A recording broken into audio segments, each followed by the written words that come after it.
Hey, it's the normal playing guy, and I'm back with a nice quick video. It's gotta be quick. So AGL Bardock's EZA's been out. It's been out for a few days, so let's see what the hype is about. Came out 7th of June. What are we on now? The 18th. So everyone's had a good amount of time to review this guy. You've had your own chance to EZA this guy, and yeah, so it's good to see that this guy's finally getting something. He was a same day unit back in 2020, so it's not been the worst. If we're talking then that this guy's had one, and then another same day unit had one physical Vegeta, then that would mean then that the margin Vegeta for same day a couple of years ago is probably also slated to get one. But anyway, this guy. He is huge in particular for revenge and low class warriors, and in particular, you can run him on Team Bardock. Now, he's not strictly a Team Bardock category person, but he is both a storied figure and low class warrior. So that kind of helps out. So, with that in mind, yes. So, let's have a look at him. Yeah. So yeah, revenge and low class warrior, which happened. I mean, you could feel the 170% for the entire Bardock squad then. So yeah, there you go. It's nice because if we check out the revenge and low class, this is revenge. So he's realistically the best and only real legitimate lead outside of perhaps something else you could put him inside of. But he does have a pretty decent set of links, which is the most important part going for him, and that would allow him to link up with a lot of the Saiyans because of like Saiyan lineage, Saiyan warrior race, various key links, and fierce battle. And even if you go to some older units, you can still make out a legitimate case. And if you go to some even older units still, yes, and low class warriors, this will be a really good one for him. I believe there's a Fighting Legend Freezer event, and one of them is using low class warriors, Dragon Ball Seekers, and I think Namek Saga. So Dragon Ball Seekers and Planet Namek Saga you can do with the Ginyu Force, but low class warriors can be very easily done. Turlers, him and the physical Turlers. Great Ape Turlers is great for a phase or two when you transform. But yeah, we're talking like where is she? Fascia is an absolute beast. Paired up with Tora, these two in particular, seriously, Fascia can have, was it 50% chance to dodge with over 450k defense on this guy's double 170 team. This guy, he's still pretty good. He has that scouter with another Goku family member, which really helps out because you can have quite easily another Bardock like this guy. Honestly, this guy with his damage reduction as well for the Bardock squad in particular is really nice. Honestly, this is now really good for low class warriors. It makes all of these, legitimately all of them, feel really nice. And it is, and I presume we'll also see some of these older units off. It's probably in these guys. Some of these older units, when they eventually get EZAs, they will eventually come around and they'll be much better. Anyway, so he's good on those, which is nice. So we get, well, what did he do prior? So we did have stats. He did stack, by the way, which was really nice. And he appeared to have a small amount of attack per low class warrior. This was nice. And when he transformed, he also was a guaranteed crit, I believe, as well. But with his EZA, we now get 2 key 150%. The 2 key really helps, really takes the stress off when you're coming into a battle. 50% on attack, your super attack effect greatly stacks. So you've gone from a 20% raise to a 50% raise. Factor in that he has 30% of stats, EZA stat buffs from 120 to 140, and then suddenly we're looking at every super attack is actually quite a lot more powerful than you'd think. We get 20% attack now, not 10, at up to 100, and we get damage reduction per low class warrior up the team. So strictly running him on the storied figures, low class, that kind of deal on a team off roughly Team Bardock where you're likely to get a lot of links. Running that's really good. Low class warrior can be really now. He could be a real solid linchpin. He is the pillar of support on this team now.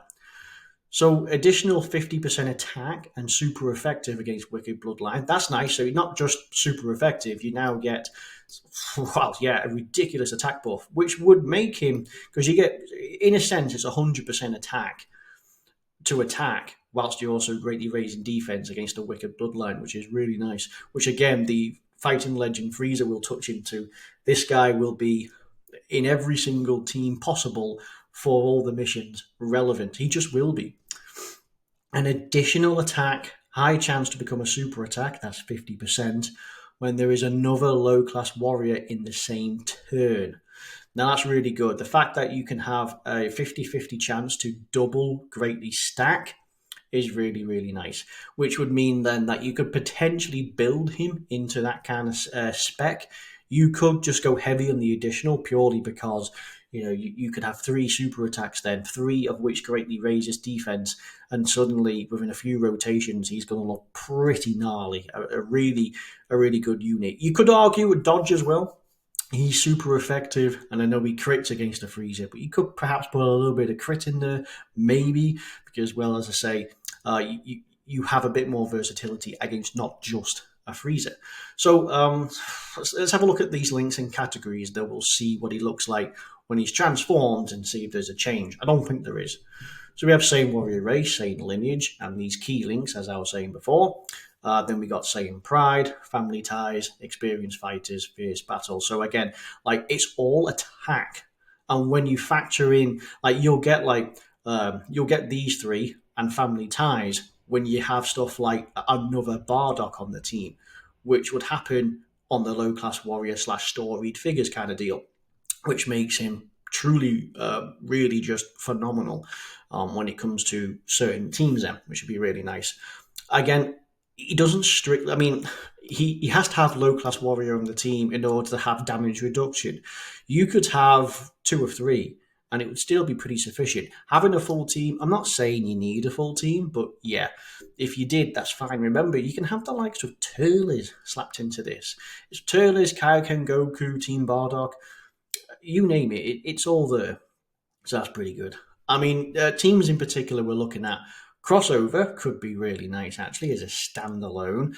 You might get a key link in here. Crossover, when it comes to I think it's Saiyan Raw in particular you would want. But when it comes to these four in particular, crossover would have the Super Saiyan 4s link in there. So that could be nice. So it will fit in. And you've also got Barlot as well, which could actually be interesting.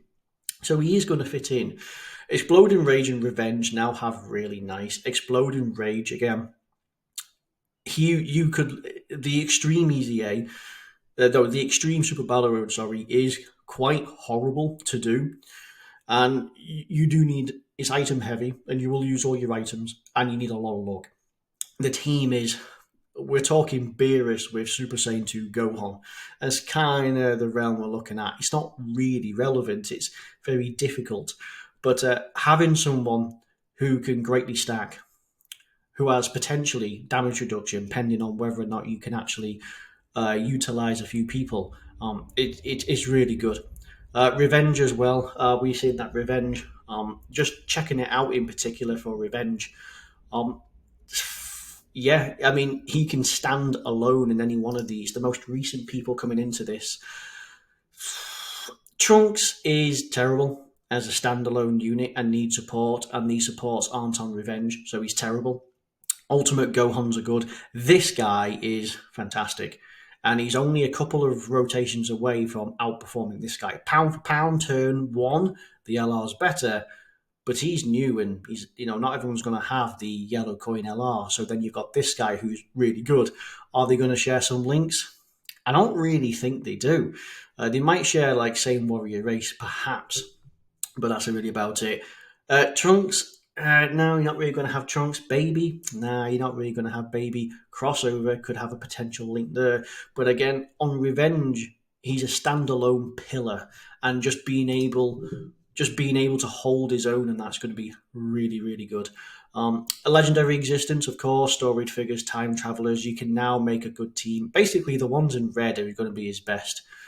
So then it comes to the more the more popular ones, with the real heavy hitters and the golden stars. So we're talking Pure Saiyans, Goku Family, Super Saiyans, Powerful Comeback, and Transformation Boost. Does he have a place on these top tier 200% teams? Arguably, yes. Super Saiyans, you could argue a case.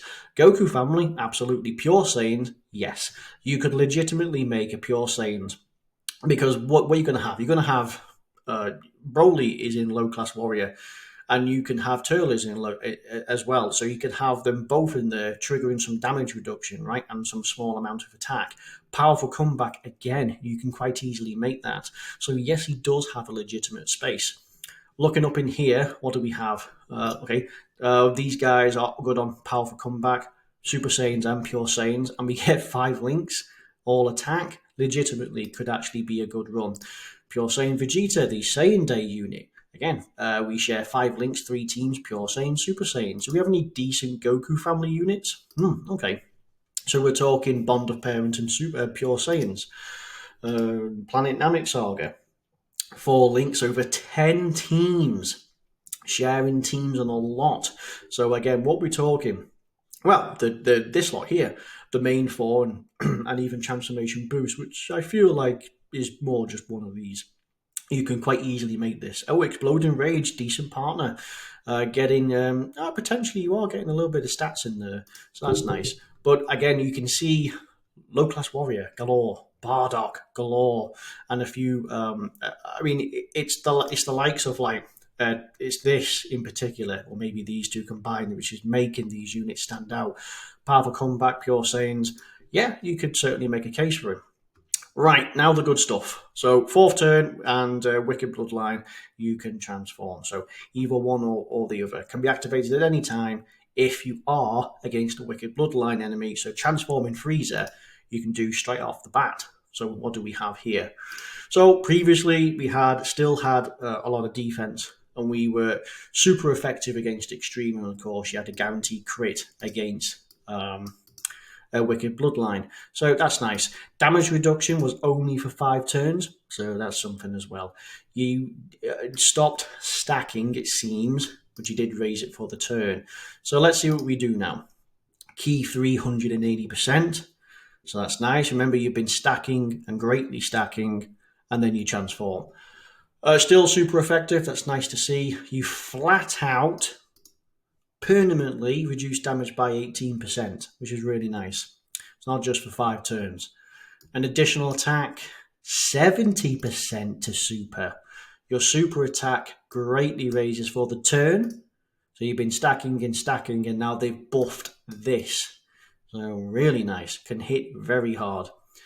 Let's see, 100% on attack. 100% attack on attack, which makes him really nice. You factor in that with super effective against extreme class, and then you're going to be it's going to be insane. Medium chance to crit, period. So that's just 30%. So that's nice. You have a 3 key. Medium chance to dodge. 30% chance to crit, 30% chance to dodge. That's nice. 3 key, chance to hit, chance to crit, chance to dodge, 18%, and a further 18% damage reduction for 5 turns. So you have 36% damage reduction for the first few turns. So you still have damage reduction as compared to the last one. So this one's definitely more offensive, right? As you're having all the extra crit chances and the much more improved amount of attack. Launches an additional super attack. Okay, so now this is nice. Still guaranteed crits, but now a guaranteed super attack against a Wicked Bloodline. So that'd be nice. You could potentially just transform turn 1, and you could probably carry himself, because for the first half you could probably quite easily still have this extra for the first 5 turns. It's not as many phases. I believe it's like 6 phases for Frieza. So this will be nice. Let's see. Doesn't change. Nothing really much changes. So yeah, there's no active skill, so we can skip totally all that, which is fine. So the first form, or his base form, is definitely it's definitely very defensive, with the damage reduction per low class warrior. There it is. And then, of course, you greatly stack. So he's very defensive in this. So it would be down to personal tastes as to when you transform. Remember, you could keep him in this form because while he would be a defensive stonewall, as he keeps stacking and his defensive numbers go up higher, if you can save some AGL orbs, you're going to be healing quite a lot. I think when you get around 400k, a couple of orbs is enough to do about 10% health. So if you get like 5 of them, you could quite possibly get back 30% health ish just from a whole bunch of orbs, which could be really nice if you try and strategically play that. Of course, yes, you are looking at a very offensive point. I mean, there'll be a point where you just go, nah, I'm just going to do this. Remember, there will be missions for the Freezer event, which will include probably all of these at some point. I'd imagine Goku Family, Super Saiyans, Pure Saiyans for sure are going to be on there. We've already got low class warriors on there, and he is an absolute beast because he's a double 170%, and that's absolutely fine. Factor in mind, you can have the also quite recent EZA for the Bardock squad, and they're actually no joke per se. There are a few of them who are not really up to scratch. So I think he's int at the end, sorry, or something along those lines. So you probably don't want to run Tora, but at the same time, the low class warrior squad is very much capable, and the Bardock squad is very much capable of doing it for you with this, especially if you just have the 130 for the free to play LR and this guy as a guest. It's still very much doable. In fact, almost without a item really per se.